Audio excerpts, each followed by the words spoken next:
All right. Looks like we got a full house here. I'm Terry with Embassy Specialty Vehicles, Embassy RV. Jared. And this is Robert Tate. He is our engineer for our electrical system that we use in all of our RVs. So we'll be going through several things here for you today. We're going to go through some things and then open it up for some questions just to let you guys know. So we wanted to talk first about a unique story of Embassy.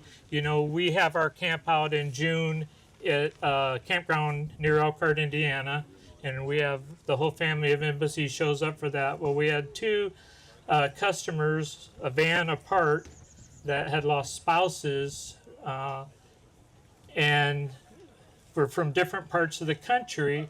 And with our Embassy meetup, the one customer asked the other one out to breakfast, and they are now married and from Washington State and I believe Arizona. But because of this beautiful family of travel, you know, it just blesses our hearts that, you know, those kind of things are possible, and the joy of those things are absolutely incredible. I'm a widower of 16 years now, so I've had that happen to me as well.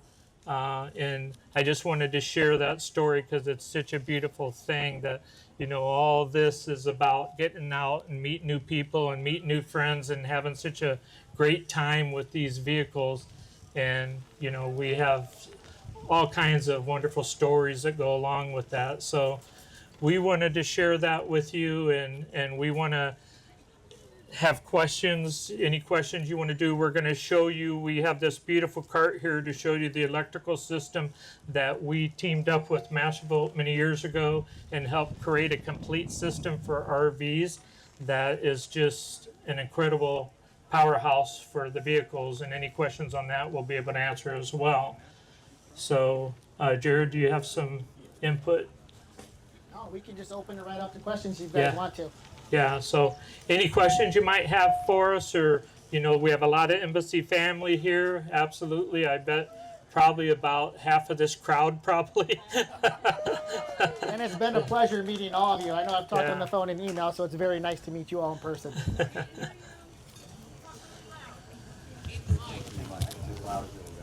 Is it better if I get closer? Okay, thank you. Now I know. What was that? Oh, okay. I guess we'll go into the electrical here a little bit. Not everybody is familiar with the Mastervolt system, and it's now the Fathom e-Power system. It's a unique breed where the touch panels, the inverters, all the batteries, all the stuff that goes with it is one company. They happen to own through Navico all these different companies. And we put together just a beautiful powerhouse that we can remote into just like a yacht. And we can, Mastervolt and my team both can make adjustments and firmware adjustments just like a yacht would have from anywhere. So if you're interested in knowing more about this system, we'll have this set up at our booth. We're hoping to make some popcorn later off of batteries, so that'll be unique. So, you know, I'm not a big talker. All the family knows that. I usually have Michaela up here, and she's a chatterbox. So if there's anything specifically you guys want to talk about and ask Terry while he's here, we all know that he's the mastermind behind everything. Yeah, Terry, are you able to hook up? Yeah, so he can hear you. it's for the hearing impaired. Are you able to hook up an iPhone yet to the Mac? Yes, To yes. the TV? The iPhone is available now to see your system. Absolutely. Bob will be able to help with that. We have actually the same system that sets up your iPad, sets up your iPhone, I believe is how that works, because I did that myself recently. So it's pretty easy to do. Maybe later we could have a little class and do it all together. Absolutely. Yeah.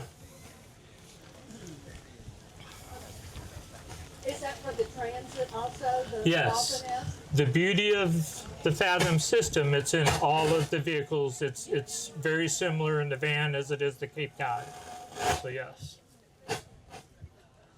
Is something happening? I hear, yeah. Jared? If we need to remote in, we were required to have a PC. Can we use an iPad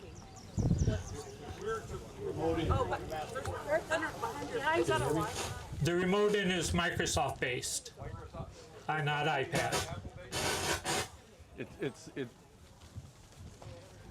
So for remoting into the system, you do need to hook up. Today, you need to hook up with a PC.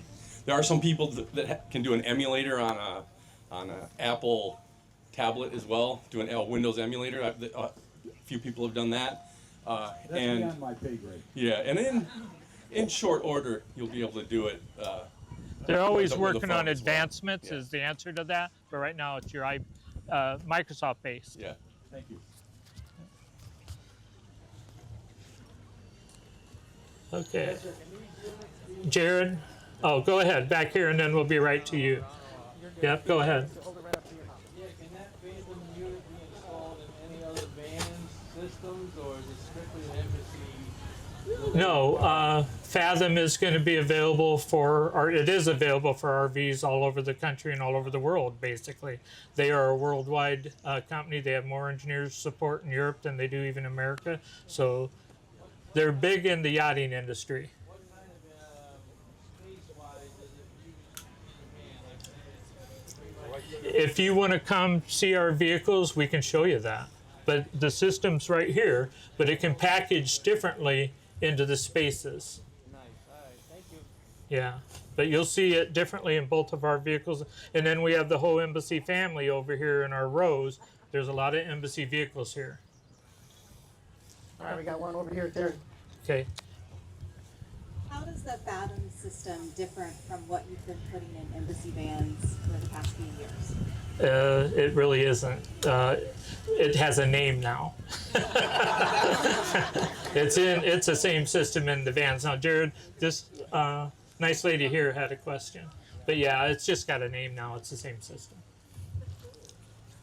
But it's always evolving.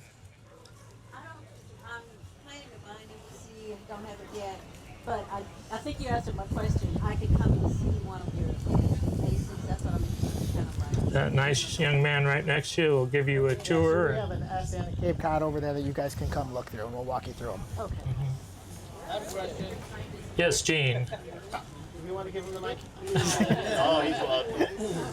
Is 2 batteries the limit on the system with Embassy? Because I have a Lithionics right now. But I was curious, I mean, can you actually go to one more, for like the standard size Embassy? It comes down to space first, and then GVWR. You have plenty in your van. You're not a GVWR issue at all.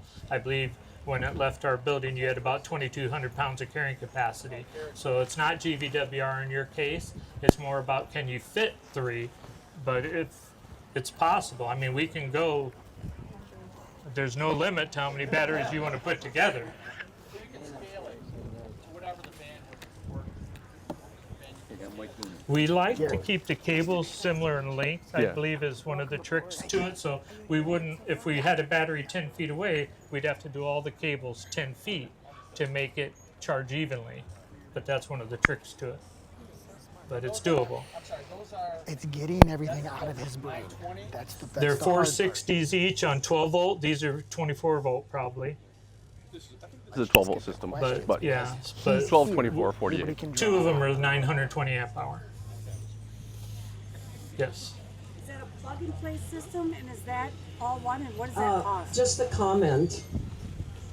Most of us can't hear the questions.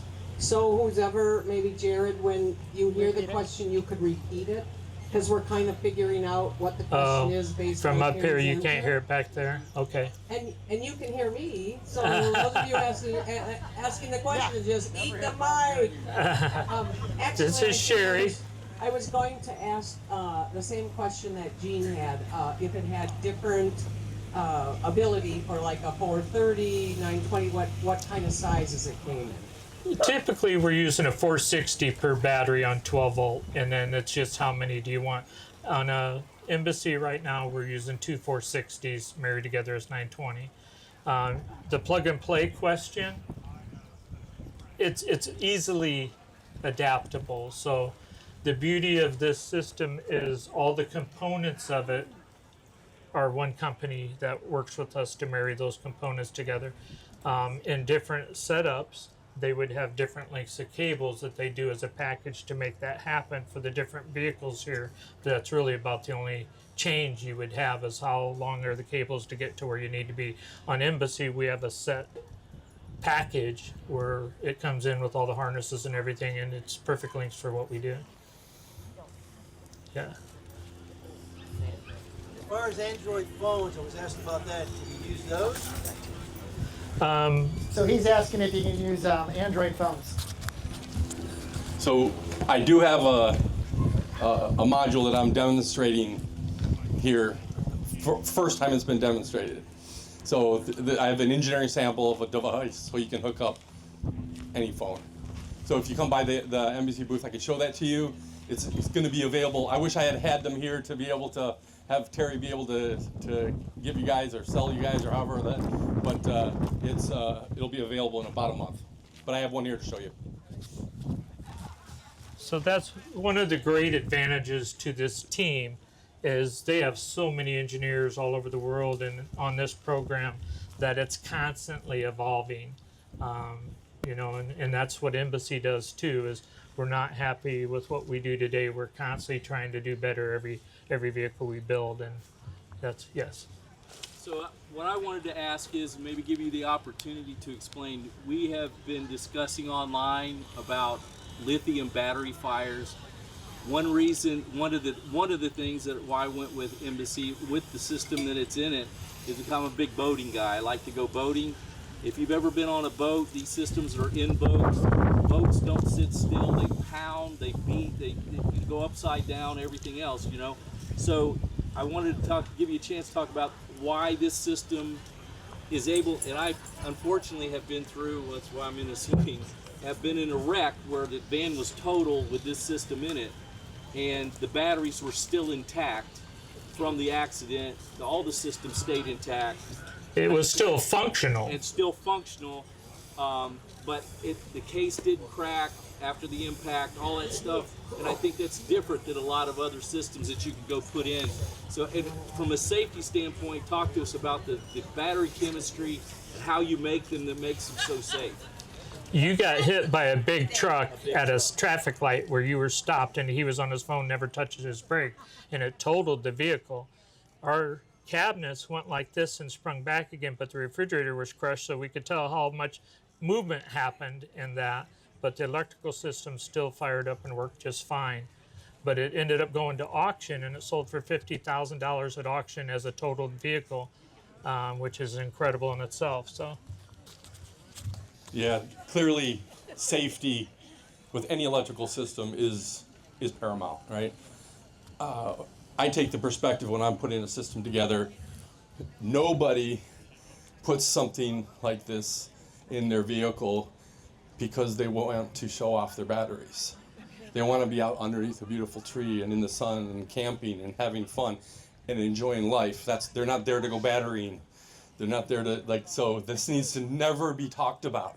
It's really the best evidence that you have a good system is you never have to talk about it. That's really the good system. There's a lot of chatter online right now about battery safety and which batteries are safe and which batteries are not safe. And I don't want to get into like talking about someone else's battery, because there are a lot of good, reputable companies in the market today. So I can speak to our batteries very well, and we put them through a barrage of validation that includes the G forces that you see out on an ocean, right? When you're crashing down against a big wave, 50 G's of force. You don't see that unless you're unfortunate, right? And that was 50 G's also. Yeah, sorry to see that you had that experience, but that is kind of life, right? Sometimes someone slams into the back of your vehicle or does something crazy happens. Every reputable battery company out there has got to be looking at how does their battery, and not just the battery, the inverters, the displays, the electronics, how does it survive in a real world application? And I'm fortunate to be part of a parent company, Brunswick, that owns Mercury Engines and Sea Ray Boats and Lund and Lowe and Crestliner and Boston Whaler, and you can't put a system like this on a boat and go offshore and have it fail. So the birth of really where this got its start was on the ocean race with sailboats. And you definitely don't want to go across the ocean on a sailboat with a power system that fails out on the ocean. So that's the DNA of our company. You look inside, everything's marine grade wire. Copper is zinc plated and corrosion protected. So you're not going to get the cheapest system from us. That's not our DNA. Our DNA is a system that will last, and you get to have great experiences, great sunsets and great sunrises instead of seeing the inside of a service shop. That's really our goal. We've actually had several vehicles now that have been totaled in bad accidents, and one was with our YouTuber, Scott Watson. He is unfortunate to have a seizure while driving down the road and hit 3 cars, and the vehicle was totaled, but we had it towed back to our shop on a flatbed and had to show our insurance company because our cabinets and everything still look like the day we made it. But when you looked underneath, they said, "Why do you keep saying this vehicle's totaled? It looks pretty good." And all the batteries fired up, everything still worked. The air conditioner didn't like it at all. It didn't work. The compressor didn't handle the impact of that crash. But once he crawled underneath and saw the underneath of the unibody construction, they had to total that vehicle.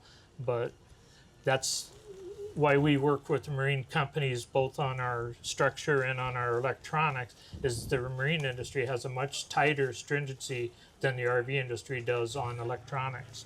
You know, you're jumping in shark-infested waters when you have a fire on a boat.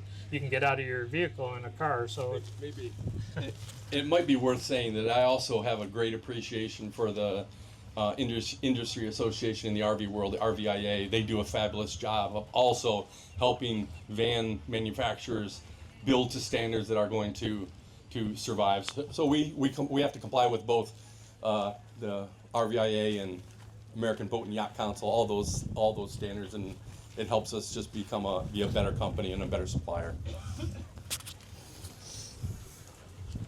Terry, we got one back here. okay. One up here, so hold on a Yeah. second.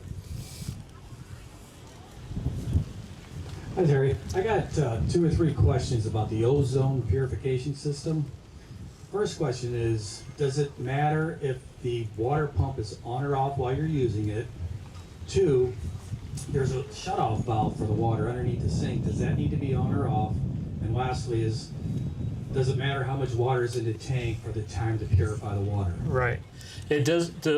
We use a ozone purification system in all of our vehicles that turns water into ozone molecules, and then after you're done using it, 25 minutes later, it turns back to oxygen, and there's no sign of chemicals or anything in the water. So the answer is it has to have flow to work. So if the pump's not on and the ozone doesn't see flow, it can't activate. The valve you open connects the flow from the pump through the ozone, and then it goes through it back into the gravity fill and drops back into the tank, and we're just going in a circle. It doesn't matter how much water, it's just going to do it quicker if there's less water. I usually will say in our 26 gallons, you're going to run it for about 12 minutes. 15 minutes doesn't hurt. And the bigger vehicle, the Cape Cod, you're going to run it for at least 15 minutes. We're trying to reach 1 part per million is the goal, and that kills all bacteria in the water. And it's purified in 25 minutes later. When you shut off the valve, it stops the flow, and shut off the switch to the ozone, it turns back to oxygen. There's no chemicals like you would have with bleach. How often? How many days per cycle? I usually say once or twice a week. We hired an engineer, a professor at Notre Dame, to test this. I built a cart and sent it to him, and he teaches water quality all over the world to his classes. And he tested, he said at least once a week, but twice a week isn't bad. Once you fill, just do it again. And what happens is good bacteria turns into bad bacteria over time because we can't control. He said when you think about it, when you lose city water, they tell you to boil your water. An RV water tank's never under pressure. You have that problem all the time. So you either have to use bleach or something to control that from happening. And the ozone is better than bleach because it disappears in 25 minutes. Terry, we got one right up here. Okay. Follow-up question on the master mold. I know that lithium systems are typically harder if they have a fire to put out. What do you recommend to carry to address any lithium fire that you might have? Every RV has to have a fire extinguisher. There's no lithium.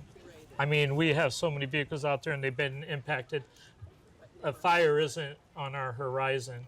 We do say, though, we have a lot of connections and we have 3 kinds of metal: copper, aluminum, and stainless steel. The temperature range in RVs changes drastically. So we have bridge builder engineers and things, and there's expansion and contraction with those metals that we give you toolkits to keep them tight. And that's truly what you're trying to do, is keep your cables tight. You don't want any heat building up in a cable. We had, if you use a cheap extension cord and you try to run a space heater, the extension cord is your enemy. So it's really about the cables are more of an issue by far. We don't worry about the batteries. They will shut themselves down. Electrical fire extinguisher to address it before it gets back to It's- the battery is what you're Well, just shut off the batteries and tighten the cable. Or unplug your cord and tighten your cable. If you feel a cable in our vehicle and it feels hot, you need to tighten that cable. It's that simple. Because we oversize all the cables. You should never feel heat. All right, Terry, back here. Yes, sir. I've had experience with beach camping on the ocean, and it's a rust factory in about 10 minutes. What type of connectors do you use, like weather pack connectors for all the connections in your system as far as keeping moisture out and salt especially? Like the mass volt system's tested for that because it's in boats, sailboats, yachts, and things. So we're using stainless steel and really good connection devices. All of our connections are inside. We do even our alternator. We have a connection at the alternator and we code it. There isn't another connection till it gets inside the vehicle where it's more protected. So our batteries, our connections, all that stuff's inside the vehicle, not outside. So we don't have, I haven't seen any vehicles come back in all these years where we have corrosion on our cables. I haven't seen it. And I park right at the beach. I love some spots right at the beach too. So. Just to talk about the lithium thing, if my battery caught fire, I will just walk away because You're not going to put it out with a fire extinguisher is the bottom line, but that's why we use these guys. Lithionics, like we said, there's great battery companies and there's not so great battery companies. You have Lithionics. They're a great battery company. You got a good memory, Terry. Yeah. Speaking of my 2021 Embassy 2024, when you built it, you were buying the second Ford 12-volt alternator. Are you doing that now? I don't think so, right? We still use the Ford alternator. We alter it and make it know how to charge lithium. It doesn't know how from Ford. So all the vehicles from Ford get ordered with 2 alternators, and we still use the Ford second alternator. We just teach it how to charge the lithium that we have. Okay, I think I got it confused. Now the ProMasters you're using. We have to buy a kit for the ProMaster to charge those. Got it. Thank you. Yes.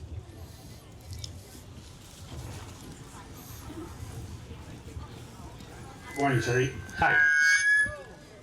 Can you explain to everyone about the bacteria-resistant lining used in the bladders? Well, the bladders are for yachts also, and they're a 7-ply flexible water tank. And the inside of the liner is DuPont Tedlar that they use in hospitals that can't build bacteria on it. It's used for all kinds of things in hospitals because it's bacteria-free. So the flexible tanks have that on the inside of the liner. So, that's again one of the nice things about that tank. It's right behind you. Can you talk about how solar would integrate with one of these systems? I'm going to show you here shortly. We've teamed up with Merlin Solar, and we have 2 portable solar panels in the Cape Cod that we're going to deploy after this and set out and show what they can do. So by customer demand, everybody would like to know more about solar and what it can do for the vehicles because we're so remote with what we created with these Master Volt and Fathom. That's the first time we're going to be showing it's here today. So yes. He's coming to you. I'm coming. On those bladder liners, does using any bleach negatively affect them? No. No. It's just out of any water tank, you know, the industry standard is to use bleach. You can't get all the water out of any tank. Now with our bladders, you can unscrew the top cap and put a wet dry vac on it and it'll suck it dry. So it's a little bit unique in that regard. But the problem with bleach over ozone is it's like putting RV antifreeze in your vehicle for winterizing. We don't do that. We've created a system where a wet dry vac would do the job for you without any antifreeze.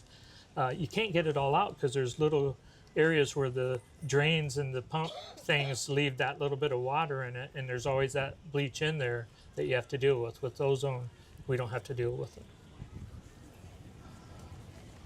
Anybody else have any questions? No, Sherry. Sherry, I'm coming. For those people not familiar with Embassy, do you have socials, and where can people find out more about Embassy? I think the question person can answer that very well. Well, I think most of you are following us now on Facebook. We do have our Instagram page. We are trying to get our marketing more in the front of you guys, so and I do thank Sherry for all the help and all the owners for that, so thank you. And we do have a Embassy owner and wannabe Facebook group. So there's a lot of announcements there, but we try to point them back to Embassy RV on Facebook now and the website. And there's almost 3,000, I believe, Bob told me yesterday, on our Embassy owners and wannabes. So the family is just incredible. They help each other. They meet up at places. You know, if somebody has a question after hours, there's a good chance an Embassy owner is going to get on the Facebook and answer that question for you. And I just can't say enough about it. Is Embassy still committed in moving forward with Timberline, Elwell? Yes. Are we going to test things in the future? Yes, we always test things. But right now, Elwell's still, we've had to go through, with all companies, I'll say that even refrigerators and things, there's points in this business because we use so much product, but we try to deal with really good companies that there may be a firmware issue or something that catches us by surprise, but we work diligently with our vendors and try to make those things go away, as you all know.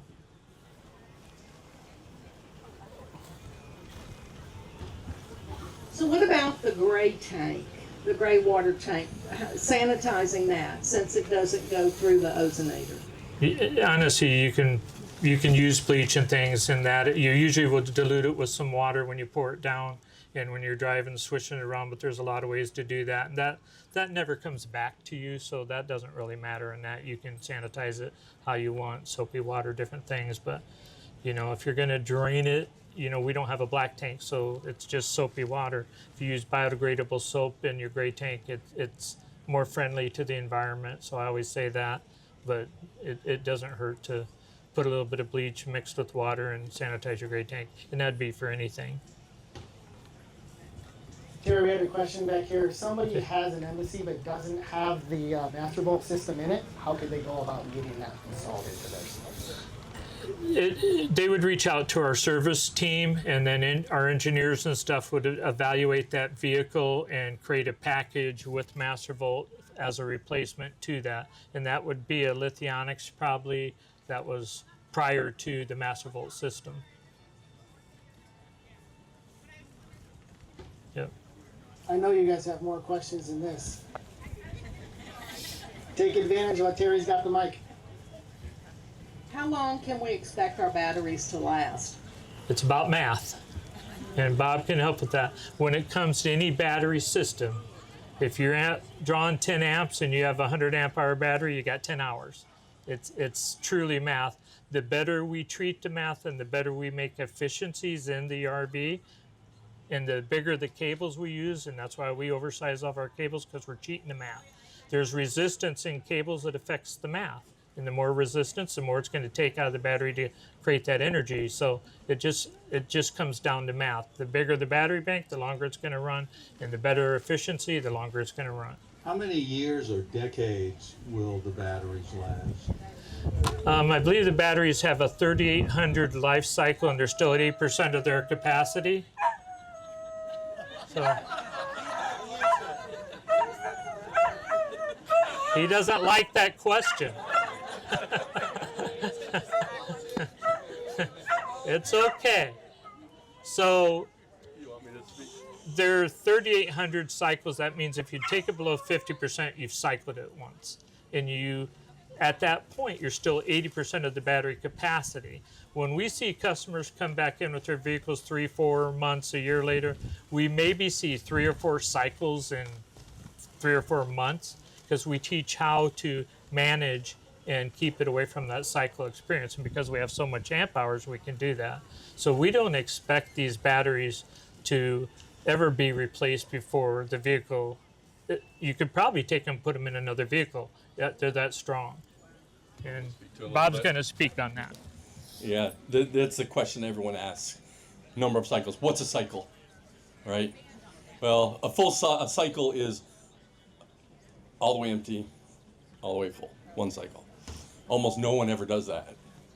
Right? Except people that own cordless drills, and we go until it stops, right? You can do that with your Master Volt system as well. At 2% state of charge, you can run your air conditioner. Now it's gonna fault pretty quickly, right? But and shut itself down to protect the battery. But the lithium system works all from 0% to 100% state of charge. It provides the power that you need for your system. Now, there are ways to increase the life of your battery. The best way to increase the life of your battery is top it off. Charge it to full. And don't just charge it to full and then say, oh, it's at 100%. Leave it charged. Let it go to float. And then when it goes to float, the Master Volt battery, I can't speak for everyone's battery, but the Master Volt battery is looking at every single cell within the battery, and it's saying, is one cell charged higher than any of the other cells, or charged faster or slower? And the algorithm inside of there changes and modifies every single time you top off your battery. It's doing the algorithm of that battery, relearning how to maximize the life of the battery. So the best way to keep your battery life going is use it however you want to, and then charge it back up. Okay, Yeah, so explain float more. all right, According so to your detail. a lithium battery charging algorithm usually has 3 steps to it. It goes to bulk, which means it's just going to put as much current as it possibly can as the inverter charger that's in your system. How much current can it put into it based on the short cord that you're hooked up to? And if you have it set to 15 amps or 30 amps, you'll be able to just bulk charge it. It gets up to a certain point, and it goes into absorption. It drops that charge rate down a little bit, because as you get close to the top range of the battery, you don't want to just keep dumping charge into your batteries. So the voltage actually, I don't know how technical you want me to get here, but okay. So as you get into absorption, it's going to top that battery off at a voltage that's higher than its non-charging resting state. So if you unplug it from shore power, you'll see the voltage drop.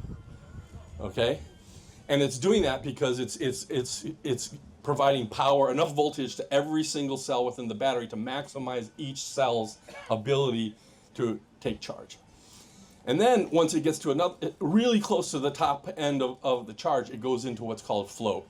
And float, think of it as a trickle charger. So it's just keeping the battery trickle charged over time.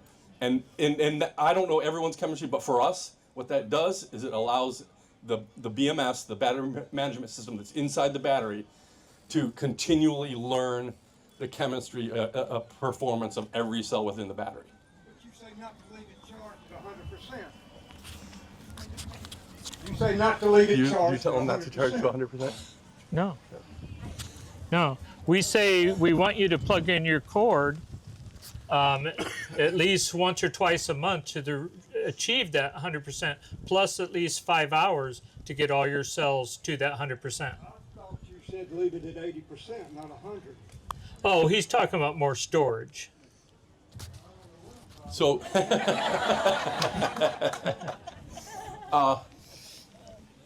again, because of the way our BMS works, battery management system. Speaking out acronyms, I'm sorry. The way our battery management system works, you can leave it plugged in and let it charge to 100%. And if you have it, you can store it plugged in, fully charged, let it charge. The inverter will go to float, and it'll stay afloat all until you use it again. So you can charge it to 100% and leave it charged that way. The master volt system knows how to keep the battery safe and comfortable. And if okay, the just to set everyone's mind at ease a little bit, on, you know, we see fires on TV with lithium. The battery chemistry that most RVs use is a lithium iron phosphate. It's a lower power density than what you see in a vehicle that might catch on fire, or one of those hoverboards or something like that. They use a much higher power density. They're prone to fires. I've seen what happens when a master volt battery has a thermal runaway situation because someone didn't wire it correctly. And what it does is one cell outgasses. It's a nasty smelling, well, it smells like laundry detergent a little bit. And that one cell goes off and it goes to the next cell, and it goes off. It doesn't really catch on fire. We have to do puncture tests and through it and all kinds of tests to make sure that the battery won't have a fire thermal runaway in it. And that's part of the testing protocol. We got one back here, then we'll give it to everybody up here. Okay. He's been waiting. Okay. So if you're hooked up to shore power through a 30 amp outlet, and I've noticed that if I ratchet it up to like 28 amps, the inverter radiates a tremendous amount of heat. So when I'm on shore power, I go between like 15 and 20. Is there a benefit to that? Or do you hurt the battery when you actually go full 30 amps? Like, is there an ideal? I always tell them it comes down to voltage when you're doing that. Your voltage is your enemy if it's got a weak voltage. Think about it like your car. You have an odometer in your car and it goes 6,000 RPM, right? I understand. Right? Yeah. Yeah, you can do that for a minute. But all joking aside, the master volt system is designed to handle the full power. Now, should you do that all the time? Do it when you need it. When you need to charge a battery up fast, charge it fast. Put it at 30 amps and charge it fast. What's ideal? Ideal. We would say it in terms of charge rate. So half the charge rate, 100 amps. Okay. Thank you. 100 DC amps. Now I want to add something. You know, we do teach not to leave your cord plugged in all the time if you can help it, because that's when we see customers get in trouble and they leave their refrigerator on. Something happens to their power and that runs your batteries down to 0%, shuts it down. We have to teach you how to wake it back up again with the power cord. So there are some caveats to that. Thunderstorms, we've had people fry their surge protectors because they're plugged in thunderstorms because they walk away and leave their van plugged in. The system can shut down with no harm at all and unplug your cord and come back and plug it in, get it back and go. So there are some unknown situations that you have to be aware of from your power cord, especially here in Florida, and you know, you have pop-up thunderstorms constantly. You know, you probably don't want to be plugged in during that. So my question is sort of like that. So I bring it home and I'm at 100% because I've been driving it forever. Should I just turn the batteries off and revisit it in a couple of weeks? Or is it better, now at home I have a 30 amp plug-in. Down here I'm in a damn HOA. So, you know what I mean? it comes down to, are you wanting to unpack your refrigerator or not? Or if no refrigerator, you know, no refrigerator, nothing. There's no reason to leave it plugged in my opinion, because there's a. But is there a certain amount of time? And you can answer that. It doesn't care how long it's off.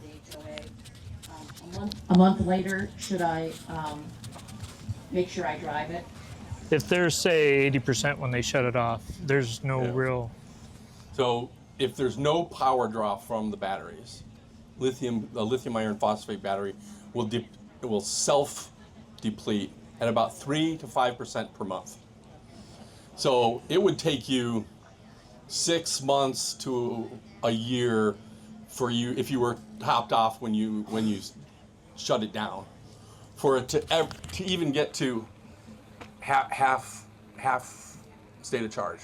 So you could go for a long period of time. Now, when you say shut down, you have to really make sure everything really is shut down, because a 2 amps of charge times 24 hours is close to 50 amp hours, right? That you're depleting. It doesn't take much to deplete and all the electronics, even a cell phone charger that's plugged in but not charging a phone, is using power.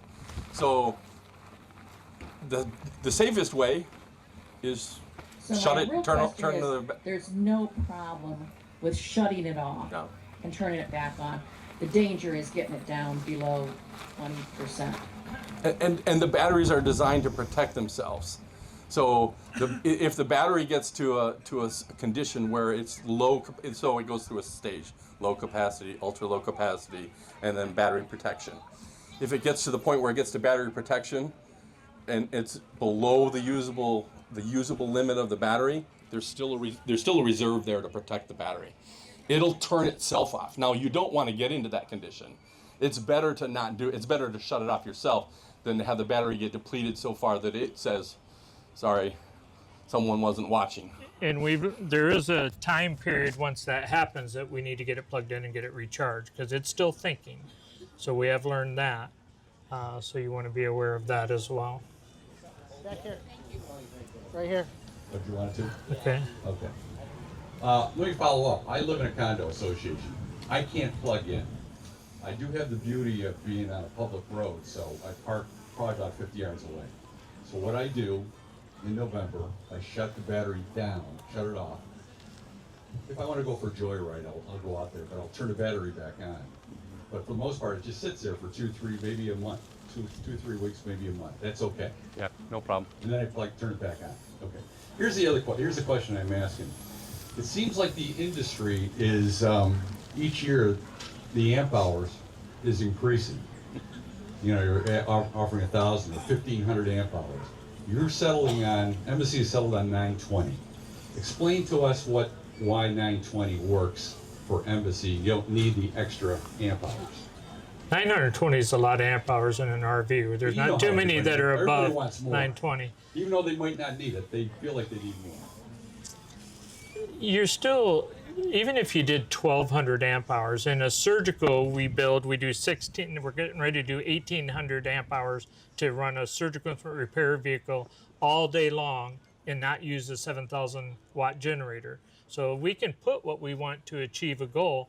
Our RVs don't have that draw impact that you really need more than 920 is what it comes down to. It's a good runtime on the efficient air conditioners and the insulation that we put in. So can you do it? Yes. Do you need it?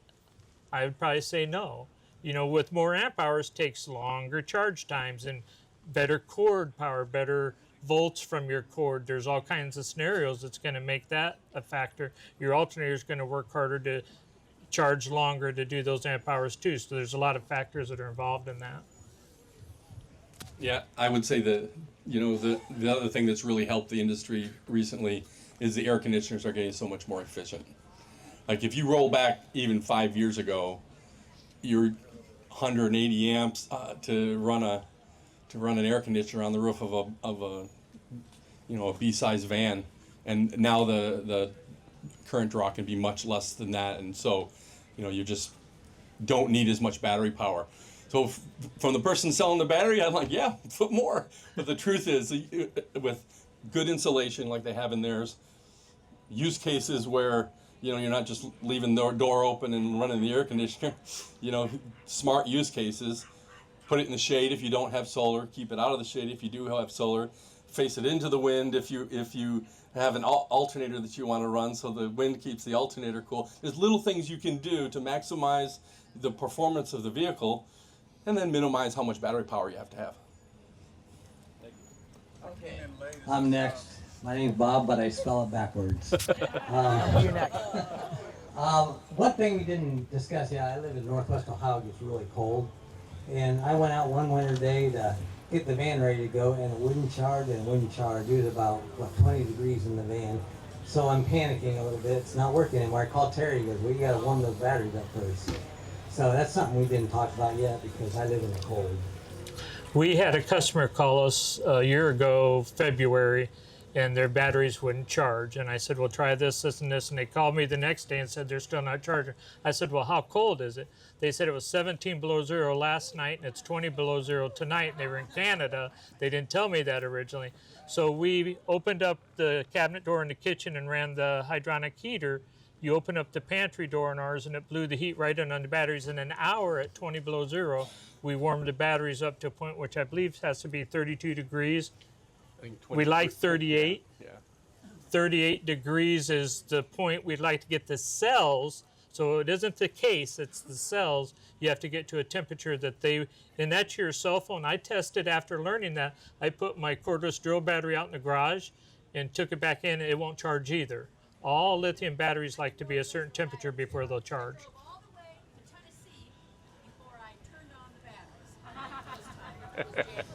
Yeah.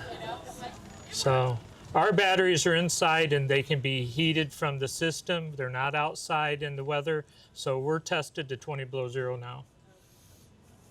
You're up. Yeah, I came in late. Is this a 48 volt system or 12 volt? The 48 volt is hard to support out in the field, we're learning. I did some 48 volt surgical instrument repair, and people are afraid of that voltage in the service industry in places, which shocked me. So we have a 24 volt surgical instrument repair vehicle in New Jersey, absolutely flawless, and can, if it needs something, the people work on it. We have two 48 volts, one in Washington State and one in California, and it was a nightmare for me to find somebody that would work on that 48 volt. We will never do it again. Our surgical instrument repair vehicles will always be 24 volt from this point forward because they want to get rid of generators and go battery, and we're doing it. But the 48 volt system, I'm not a big fan yet. It's not supported well. You got to buy DC to DC converters because no LED lights are 48 volt yet in the industry. So you got to think about that. Yeah, you're going to save a little cable cost because they're smaller in 48 volt, but you got to convert everything after that, and you're going to pay back for conversion and all that stuff.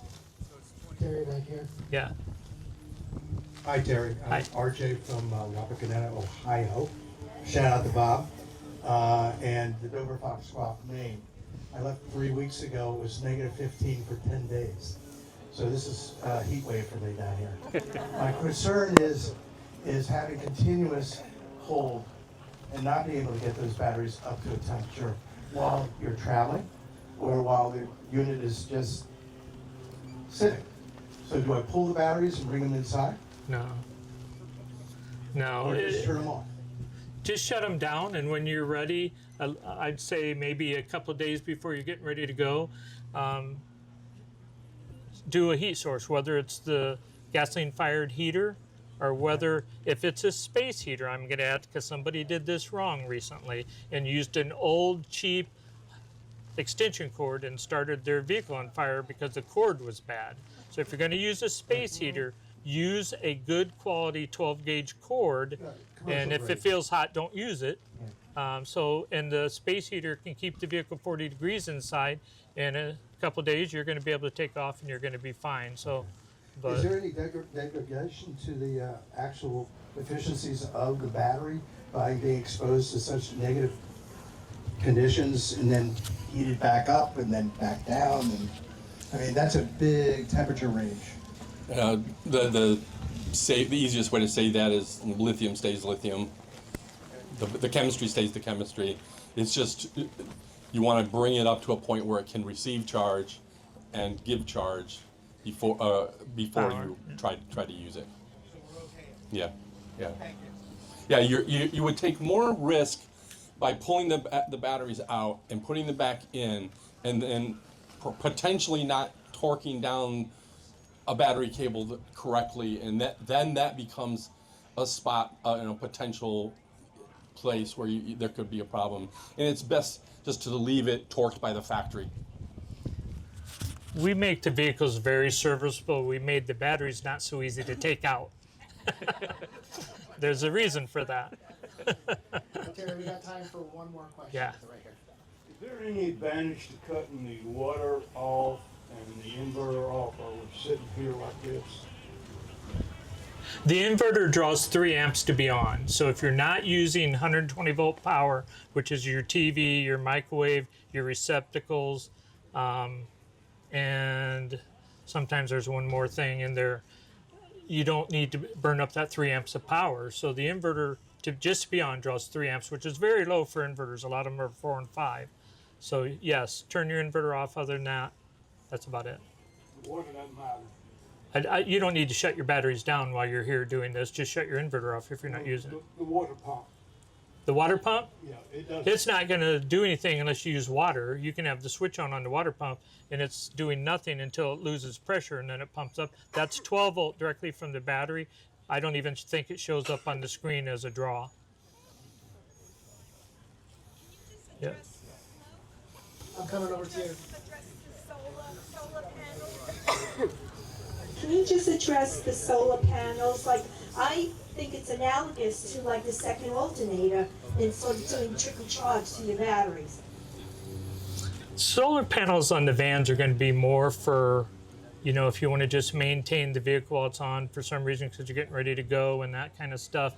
You know, it's again about the math. The vans, we can't insulate, even though we try our best and do the best we can do at insulation. There's beams that we can't insulate, so you're going to have a certain amount of loss from the sun, sitting in the sun. And how many solar panels are you going to use to make up for that, plus do the task you want? In our Cape Cod, we have a 6-inch insulated roof and insulated glass windows and everything else. I can sit in the sun, it doesn't care. So it's a different animal to use solar to recover power from. So if you can get in the shade and a portable panel sits in the sun, you're gonna do better, and you can offset the vent and all kinds of stuff with a couple solar panels and maintain the vehicle. So it's just, you know, solar panels are again about the math and how efficient are they, which Merlin is the most efficient ones we could find, and then how many panels does it take to accomplish the goal.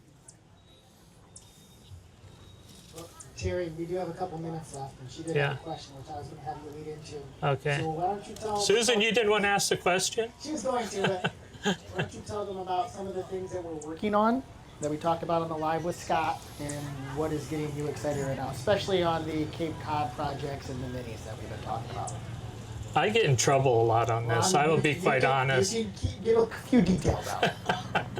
I get excited because I love the evolution that we do, and sometimes I spill beans a little early before my engineers are ready.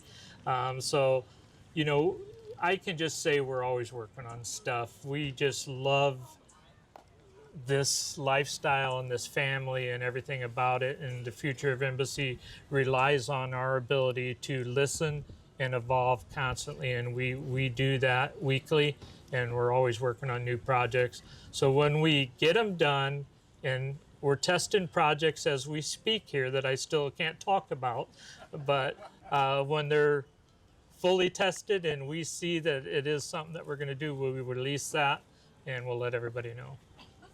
Is that good, Jared? It is a good, yes, good answer. We are working on it, but I really can say so much. Don't boo me. I'm not letting her talk too much on it. Yeah, but we have fun with it. You'll see that with us, and you see it with everybody, and most of the people in this crowd are Embassy now, I see. So it's, you know, we want you to have fun. We want to have fun. We have fun doing what we do. We're blessed to be able to do. You know, this RV industry has been around forever, and we just hold our head high that every day our whole team works at how much better can we do this and keep that moving forward, and that's just how we live and breathe, and we'll always do it. When are you doing the solar thing you said you're going to talk about it? As soon as we quit talking. Come on over to the booth and we'll pull out the solar panels. Yeah, when we get back there, that'll be the next thing we do. We'll get them out, set them up.